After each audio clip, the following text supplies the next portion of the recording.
రాజకుమారి జానకి, నువ్వు ఉండాల్సింది రాజభవనంలో. నా రాఘవ ఎక్కడుంటే అదే నా రాజమందిర్. రామ్ సీతారాం సీతారాం జయ జయ రామ్.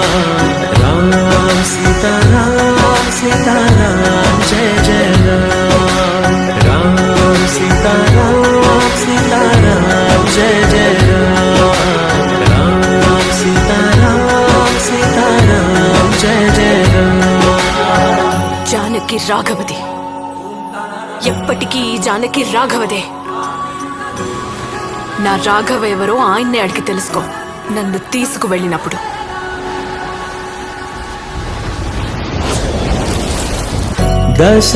దశరథాత్మజుని పదముల చెంత కుదుట పడిన